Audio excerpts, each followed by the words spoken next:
ആടാ സുബേ. എന്തൊക്കെയാ? നല്ല തന്നെ സുഖം. ഇവിടെ എല്ലാം അടിപൊളിയായിട്ട് പോകുന്നു. നീ ഇല്ലാത്ത കാരണം. അങ്ങനെ ഒരു ടോക്ക്. അല്ല നീ ഇല്ലെങ്കിലും നിന്റെ കുറവ് ഞാൻ ഇവിടെ നികത്തുന്നുണ്ട്. നീ എന്താ ട്രാക്ടറോ? ഓ നീ അവിടെ ചെന്നിട്ട് പുതിയ ചളിയൊക്കെ പിടിച്ചല്ലേ? എടാ ഞാൻ അവിടെ തന്നെ ഒരാഴ്ച ഞാൻ എവിടെയാ നീ അന്വേഷിച്ചോ? എടാ നിനക്ക് വേണ്ടി നിനക്ക് ഒരു കുഴപ്പമില്ല, നീ നടക്കത്തില്ലേ? അത് എന്തുകൊണ്ടാ നീ ചിന്തിച്ചോ? നീ പ്രാർത്ഥിച്ചിട്ടുണ്ടാവും. ആ അതേടാ. ഓ നീ നീ നീ നീ കിടലാണോ പോയി? നീ സൂപ്പറാ. ആ അതുകൊണ്ട് ഇവിടെയൊക്കെ നടന്നു പോകണം. എടാ ഞാൻ ഇവിടെ നമ്മുടെ ആസാം വരെ വന്നേ. കുറച്ച് ആസാമി സിനിമകള് നമ്മുടെ ഭാഷ ഡബ് ചെയ്യാൻ ഓർത്തിട്ടെ.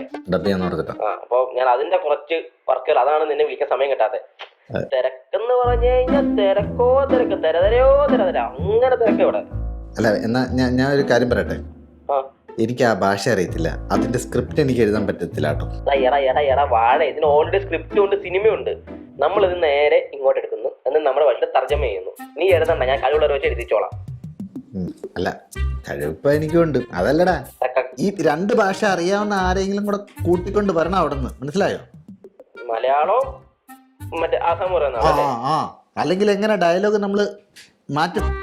നീ അതിനെ കുറിച്ച് ചിന്തിച്ചോ? ഞാൻ ചിന്തിക്കും അതിനെ കുറിച്ച്. എനിക്ക് ബുദ്ധിയുണ്ട്, നിന്നെ പോലെയാണോ? സച്ചിന്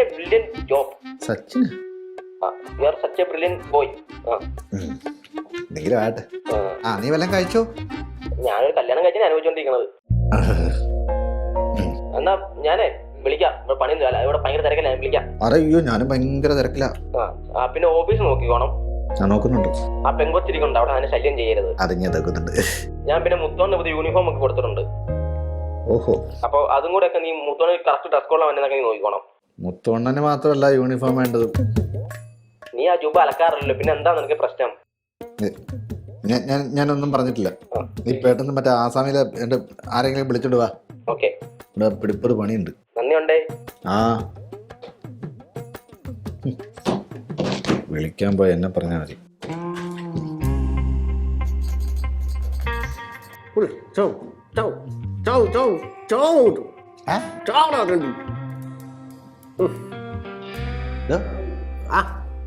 എന്താ ഇവിടെ പരിപാടി? ഞാൻ പബ്ജി കളിച്ചോണ്ടിരിക്കുകയായിരുന്നു. ഇതാണ് തന്റെ പുതിയ യൂണിഫോം. എങ്ങനെയുണ്ട്? കൊള്ളാല്ലേ? കൊള്ളാം. ഇട്ട് കഴിഞ്ഞപ്പോ എക്സിക്യൂട്ടീവ് ലുക്ക് വന്നില്ല എനിക്ക്. അതെ അതൊക്കെ പോട്ടെ, യൂണിഫോമിന്റെ കാര്യമല്ല ഇപ്പൊ വിഷയം. സുബ് വിളിച്ചായിരുന്നു. ഇനി നമുക്ക് പണി ഇച്ചിരി കൂടുതലായിരിക്കും. അപ്പൊ ഇനി ചിലപ്പോ ഉറക്കമില്ലാത്ത രാത്രികളായിരിക്കും. അവന് മറ്റേ വേറെ എവിടെയാണ്ടുള്ള വേറെ ഭാഷയിലെ സിനിമയൊക്കെ കൊണ്ടുവന്നിട്ട് ഇവിടെ മലയാളത്തിലേക്ക് ഡബ് ചെയ്യാൻ വേണ്ടിട്ട്. വേറെ ഭാഷയിലെയോ? മലയാളം പോലും നമ്മൾ ഇതുവരെ ശരിക്കും ചെയ്തു തുടങ്ങിയിട്ടില്ല. പിന്നെ ഈ വല്ല ഭാഷയിലെ സാധനമൊക്കെ ചെയ്യേണ്ട കാര്യം ഉണ്ടോ നമുക്ക്? മലയാളം കിട്ടാത്തോണ്ടായിരിക്കും അവൻ അവിടെ പോയി അത് പിടിച്ചോണ്ട് വരുന്നത്. ഇതാകുമ്പോ ഡബ് ചെയ്ത് സാധനം ഇറക്കാൻ പറ്റും, മനസ്സിലായോ? അതിന് ആ ലാംഗ്വേജ് നമുക്കറിയണ്ടേ? അതിനാണല്ലോ മലയാളത്തിൽ ഡബ് ചെയ്യുന്നത്. അല്ലടാ, നമുക്ക് മലയാളം മാത്രമല്ലേ അറിയത്തുള്ളൂ. ആ ലാംഗ്വേജ് അറിഞ്ഞാലല്ലേ ഡബ് ചെയ്യാൻ പറ്റത്തുള്ളൂ. എന്തായാലും മുത്തോണ്ണൻ അതിനെ കുറിച്ച് ചിന്തിച്ചല്ലോ. അവനത് ചിന്തിക്കാനുള്ള ബോധം ഉണ്ടായിരുന്നില്ല. നീ ചോദിച്ചില്ലേ? ഞാൻ പറഞ്ഞു കൊടുത്തിട്ടുണ്ട്. ഞാൻ ആരെങ്കിലും വിളിച്ചോണ്ട് വന്നു. എന്താണല്ലോ ഒരു കാര്യമുണ്ട്. കുറച്ച് പേപ്പറും പേനയും കാര്യങ്ങളൊക്കെ വേണ്ടി വരും. പിന്നെ എഴുതാൻ അറിയാവോ? പിന്നെ അറിയാം. മലയാളം വായിക്കാൻ മാത്രമേ അറിയത്തുള്ളൂ, എഴുതാൻ അറിയത്തില്ല. ഞാൻ പഠിച്ചത് പഠനമൊക്കെ തമിഴ്നാട്ടിലല്ലേ. മലയാളം വായിക്കാൻ അറിയാം, പക്ഷെ എഴുതാൻ അറിയത്തില്ല. മലയാളം എഴുതാൻ അറിയാവുന്ന ഒരു അസിസ്റ്റന്റിനും കൂടെ നമുക്ക് ഇപ്രാവശ്യം വേണം. അല്ല നീ ഉണ്ടല്ലോ. അല്ല എനിക്കൊരു അസിസ്റ്റന്റിനെ വേണം. ആ പെങ്കൊച്ചിനെ ഉപയോഗിക്കാം, വെറുതെ പണിയില്ലായിരിക്കുമല്ലേ അതിവിടെ. അല്ല അതിന് ഓഫീസിലെ വേറെ കാര്യങ്ങളൊക്കെ ഉണ്ടല്ലോ. അത് എപ്പോഴും ഈ എഴുതാൻ പിടിച്ചോണ്ട് എനിക്ക് പറയാണ്ടിരിക്കും. എടാ ഇതിനായിട്ട് ഇപ്പൊ പുറത്തുനിന്ന് പുതിയ ഒരാളെ കൊണ്ടുവന്ന് അവർക്കൊരു പൈസ കൊടുത്ത് നഷ്ടമല്ലടാ. നമ്മുടെ കമ്പനി മുടിഞ്ഞു പോകത്തില്ലേ നമ്മൾ ഇങ്ങനെയൊക്കെയാണ് മുമ്പോട്ട് പോകുന്നതെങ്കിൽ? അല്ല ആ പെങ്കൊച്ചിനൊരു ചേച്ചി ഉണ്ടെന്ന് പറഞ്ഞായിരുന്നു. അതിന് മലയാളം എഴുതാറിയെങ്കിൽ നമുക്ക് ഇവിടെ കൊണ്ടുവന്ന് എഴുതിക്കാം. നിന്റെ ഉദ്ദേശം എന്താന്ന് എനിക്ക് മനസ്സിലാവുന്നുണ്ട്. നമുക്ക് മാട്രിമോണി ഉണ്ടല്ലോ, നമുക്കത് പോരെ. അപ്പൊ ഇനി റെസ്റ്റ് എടുക്കാൻ പറ്റത്തില്ല, ഞാനങ്ങ് പോയേക്കുക. ശരി, ഓക്കെ. ഓരോന്ന് വന്നോളും രാവിലെ കെട്ടിയെടുത്തോണ്ട്. അത് എഴുതി. Hi sir. ഇല്ല സാർക്ക് സുഖല്ലേ? സുഖാണല്ലോ. അല്ല ഇപ്പൊ പുതിയ കഥയൊന്നും ഇല്ലേ? ഞാൻ കഥകളൊക്കെ അടിപൊളിയാണ്, അപ്പൊ പുതിയതൊന്നും കണ്ടില്ല. എല്ലാരും പറയാറുണ്ട് നല്ലതാണെന്ന്. നമ്മൾ ചെയ്യുമ്പോ ഏറ്റവും നീറ്റായിട്ട് ചെയ്യണമല്ലോ. അതെ അതെ. ഇപ്പൊ 1-2 ഡിസ്കഷൻ നടക്കുന്നുണ്ട്. ഇപ്പൊ അത് ആയിട്ടില്ല. ഇപ്പൊ അവിടെ പണിയൊന്നുമില്ലേ? പണിയുണ്ട്, പണി ചെയ്തോണ്ടിരിക്കായിരുന്നു. ആണോ? പിന്നെ സാറിന്റെ കഥകളെ കുറിച്ച് എനിക്ക് പറയാതിരിക്കാൻ വയ്യ. പിന്നെ ആരെങ്കിലും പറയുന്നുണ്ടായിരിക്കും. അതെ, എല്ലാവരും പറയുന്നുണ്ട് സാറിന്റെ കഥകളൊക്കെ അടിപൊളിയാണ്. പിന്നെ സാറ് കാരണമാണ് ഈ കമ്പനി മുന്നോട്ട് പോകുന്നത്. സുബ് സാറൊന്നും കാര്യമില്ല, സാറാണ് ഇതിന്റെ മെയിൻ. എല്ലാവരും അത് തന്നെയാ പറയുന്നത്. ഞാനിപ്പോ പലപ്പോഴും മൊബൈൽ അങ്ങ് സ്വിച്ച് ഓഫ് ആക്കി വെക്കും. ഈ കഥ നല്ലതാണെന്ന് പറയാൻ വേണ്ടി മാത്രം. എനിക്ക് തോന്നി സാർ അതാണ് സ്വിച്ച് ഓഫ് ആക്കി വെക്കുന്നതെന്ന്. ഞാനും പലപ്പോഴും വിളിക്കാറുണ്ട്, കിട്ടുന്നില്ല. എന്നെ വിളിക്കാറുണ്ട്? പിന്നല്ലാതെ ഓരോ പ്രാവശ്യം സാറിന്റെ കഥ വായിക്കുമ്പോഴും എനിക്ക് ഇങ്ങനെ ലൈക്ക് എങ്ങനെയാ പറയാ ഞാന്. അതെങ്ങനെയൊക്കെ പറഞ്ഞാൽ എന്നാലും സാർ അടിപൊളിയാണ്. ആക്ച്വലി സാർ, ഞാനൊരു കാര്യം പറയാൻ വേണ്ടിട്ടാണ്. അതായത് ഇപ്പൊ ഞാൻ കുറെ ആയല്ലോ ഇങ്ങനെ പോകുന്നു. സാലറി കൂട്ടി തരുവാണെങ്കിൽ സന്തോഷായിരിക്കും. സാലറി അതിനാ ചോദ്യം ചോദിക്കുന്നത്?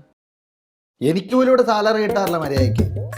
അപ്പോഴാണ് ആദ്യം ഉണ്ടല്ലോ നമ്മുടെ ഈ സ്ഥാപനത്തോട് ഒരു ഉത്തരവാദിത്തം വേണം, ഒരു സ്നേഹം വേണം, കടപ്പാടില്ലേ?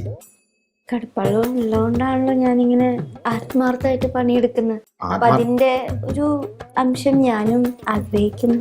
പിന്നെ എന്റെ വീട്ടിലാണെങ്കിൽ ഭയങ്കര ദാരിദ്ര്യം ഞങ്ങൾക്ക് കേൾക്കേണ്ട കാര്യമില്ല. കാരണം എന്റെ ചേച്ചി വീട്ടിൽ പുര നിറഞ്ഞു നിൽക്കുകയാണ്. അപ്പൊ കല്യാണം കഴിച്ചൊക്കെ കൊടുക്കണ്ടേ? അപ്പൊ അതിന് അല്ല വേണേ ആ കുട്ടിക്കൊരു ജീവിതമാണ് ആഗ്രഹിക്കുന്നെങ്കിൽ അത് വേണമെങ്കിൽ ഞാൻ കൊടുക്കാം. അത് സാർക്ക് ഒരു ബുദ്ധിമുട്ടാവില്ലേ? അത് വേണ്ട. ഇല്ല, കുഴപ്പമില്ല. അല്ല, സാമ്പത്തികം പിന്നെ കുറച്ച് കയ്യിലിരിക്കുമല്ലോ, അതാണ് ഞാൻ ഉദ്ദേശിച്ചത്. ഇല്ല, കുഴപ്പമില്ല. അത് സാർക്ക് ഒരു ബുദ്ധിമുട്ടാവും. പിന്നെ ഞങ്ങള് പാവങ്ങളല്ലേ. ആ ഒരു കാര്യം ചെയ്യും, അവിടെ വല്ല പണിയുണ്ടെങ്കിൽ പോയി ചെയ്യും. അതുകൊണ്ട് ഞാൻ വിളിക്കാം എന്തെങ്കിലുമൊക്കെ ഉണ്ടെങ്കിൽ. അല്ല, അപ്പൊ എന്റെ സാലറി ഒന്നും ഇല്ല. സാലറിയൊക്കെ ഞാൻ ആലോചിക്കട്ടെ. ചുമ്മാ രാവിലെ ഒരു പരിതാപം പറഞ്ഞോണ്ട് വന്നു ആക്ഷന്.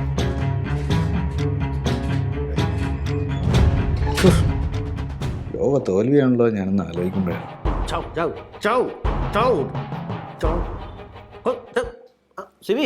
ഹലോ, എന്താ പറയണേ ചേട്ടാ? ആ നളിനാക്ഷനില്ലേ, അയാളുടെ അടുത്ത് ഞാൻ കുറച്ച് സാലറി കൂട്ടി തരുമോ ചോദിച്ചു. എന്ത് പറയാൻ, കൂട്ടിത്തരില്ലെന്ന് പറഞ്ഞു. പുതിയ വർക്കൊക്കെ ഏതാണ്ട് വരുന്നുണ്ടെന്ന്, ഏതാണ്ട് മറ്റേ ഭോജ്പൂരി ഭാഷയോ അസാമി ഭാഷയോ ഒക്കെ മലയാളത്തിലൊക്കെ ആക്കണമെന്ന്. ഇവിടെയുള്ള എല്ലാ പട്ടിപ്പണിയും ഞാൻ തന്നെ ചെയ്യണം, വേറെ ഒരു സ്റ്റാഫും ഇല്ല. അല്ല, ഞാനല്ല ഇവിടെ തൂക്കുന്നത്, ഞാനല്ല ഇവിടെ തുടങ്ങുന്നത്. ബാക്കി പണിയൊക്കെ ഞാനല്ലേ ചെയ്യുന്നേ. ആര്? ഞാനാ ഇവിടെ ഏറ്റവും കൂടുതൽ പണി ചെയ്യുന്നേ. ഓഫീസ് വർക്കൊക്കെ ഞാനല്ലേ ചെയ്യുന്നേ. സിബി, നിന്റെ അതേ അവസ്ഥയിലാണ് ഞാനും. നിനക്കും അറിയാവോ, എന്റെ വീട് ഞാൻ ഇവന്മാർക്ക് വാടകയ്ക്ക് കൊടുത്തു. എനിക്ക് ഒരു വാടകയും തരാറില്ല. ആ വാടക മുതലാക്കാനാണ് ഞാൻ ഇവിടെ വന്ന് ഈ പണി മൊത്തം ചെയ്യുന്നത്. എന്നിട്ട് ഇവിടെ വല്ല എനിക്ക് ശമ്പളം ഉണ്ടോ? അതുമില്ല. മൊത്തത്തിൽ ഇവന്മാർക്ക് പണിയെടുക്കാവുന്ന ഒരു തൊഴിൽ മാത്രമേ എനിക്ക് പോകും. കാശും ഇല്ല, ഒന്നുമില്ല. ആകെ കിട്ടിയത് ഈ ഒരു യൂണിഫോമാണ്. ഇത് തന്നെ എന്റെ അവസ്ഥ. പൈസയും ഇല്ല, പട്ടിപ്പണിയും എടുക്കണം. നീ എന്തെങ്കിലും പുതിയ ജോലി ഉണ്ട് അന്വേഷിക്കും, നമുക്കും പോവാം, രണ്ടുപേർക്കും കൂടെ അങ്ങ് പോവാം. അപ്പൊ ശരി, എന്നാ ഞാൻ വല്ല പണിയെടുക്കട്ടെ. ഇനി അതിലും പറഞ്ഞു വരും. ഒരു 200 രൂപ കൈ കിട്ടുമെങ്കിൽ ചായ കുടിച്ചിട്ട് വരാം. ചായ കുടിക്കാൻ 200 ഞാൻ നിനക്ക് മേടിച്ചോണ്ടരാ എന്തെങ്കിലും കടി. പോയ ചേട്ടാ, അതും നടന്നില്ല. പോട്ടെ. കൊള്ളാലോ, രാവിലെ മുതൽ ലോണിന്റെ ഓഫേഴ്സ് ആണല്ലോ. എന്താണേലും കുറെ കാലമായി ലോൺ എടുത്തിട്ട് ഒന്ന് ട്രൈ ചെയ്ത് നോക്കാം. 1.5 ലക്ഷം രൂപ ആധാരവും കാര്യങ്ങളൊന്നും ഡോക്യുമെന്റ്സ് ഒന്നും പ്രൊഡ്യൂസ് ചെയ്യാതെ 1.5 ലക്ഷം രൂപ ലോൺ തരും. അത് കൊള്ളാലോ, വിളിച്ചു നോക്കാം. ഹലോ സാറേ. ഹലോ, എന്റെ പേര് മുത്തണ്ണൻ എന്നാണ്. ഈ അണ്ണൻ എന്നുള്ളത് അച്ഛന്റെ പേരാണോ വീട്ടുപേരാണോ? അണ്ണൻ എന്നുള്ളത് എന്റെ ഒരു പട്ടമാണ് സാർ. പട്ടോ? പട്ടം എന്ന് പറയുമ്പോ ഈ ഏകഛത്രാധിപതി. അതെ സാറേ, അതെ സാറേ. സാറേ, ഞാൻ ഒരു ലിങ്ക് വന്നായിരുന്നു രാവിലെ. എനിക്ക് 1.5 ലക്ഷം രൂപ ലോൺ തരുന്നു, ഡോക്യുമെന്റ് ഒന്നും പ്രൊഡ്യൂസ് ചെയ്യണ്ടെന്ന് പറഞ്ഞേ. നമ്മുടെ ഫേസ്ബുക്കിൽ പോസ്റ്റ് കണ്ടിട്ട് വിളിക്കുന്നതാണല്ലേ? അതെ സാറേ, ഞാൻ ഇൻട്രസ്റ്റഡ് ആണ്. അപ്പൊ താല്പര്യമാണ്. അതെ, എനിക്ക് താല്പര്യമുണ്ട്. അപ്പോൾ ഞാൻ എന്താണ് സാറേ ചെയ്യേണ്ടത് ഫർദർ ആയിട്ട്? ജോലി എന്താണ്? ഞാൻ സ്വന്തമായിട്ട് ഒരു കമ്പനി നടത്തുന്നു. അപ്പൊ ഈ മാസ വരുമാനം എത്ര രൂപയോളം വരുമായിരിക്കും? അത് ലക്ഷങ്ങളിൽ പോകുന്നുണ്ട് സാർ. അല്ല, അപ്പൊ പിന്നെ ലോൺ എടുക്കുന്നത് എന്തിനാ? അല്ല ചുമ്മാ നമുക്കൊരു ചെറിയൊരു ടേൺ ഓവർ അടയ്ക്കേണ്ട കാര്യം ഉണ്ടായിരുന്നേ. ആ ഞാനിപ്പോ ഒരു ലിങ്ക് അയക്കാം. ആ ലിങ്കിൽ കയറി സെറ്റ് ആയി കഴിഞ്ഞാൽ പൈസ അങ്ങോട്ട് വരും. ഇനി എന്തെങ്കിലും ഡൗട്ട് ഉണ്ടോ? സാറേ ഒരു കാര്യം കൂടി ചോദിക്കട്ടെ, ഇത് എൻ്റെ പേരിൽ തന്നെ എടുക്കണമെന്ന് നിർബന്ധമില്ലല്ലോ, നമ്മുടെ കോ പാർട്ട്ണറുടെ പേരിലോ അവരുടെ പേരിലോ ഒക്കെ എടുക്കാമല്ലോ? അത് കുഴപ്പമില്ല, അത് നമുക്ക് പ്രശ്നമൊന്നുമില്ല. ഓക്കെ ആണത്? ആയിക്കോട്ടെ സാറേ, ശരി സാറേ, ശരി സാറേ. ഓക്കെ നന്ദിയുണ്ട്. Okay sir, thank you. ഭയങ്കര സ്പീഡാണല്ലോ ഇവന്മാര്. ലിങ്കും വന്നല്ലോ. എൻ്റെ പേരിലെടുത്താൽ തിരിച്ചടക്കേണ്ടി വരും. മലിനാശൻ്റെ പേരിലെടുക്കാം.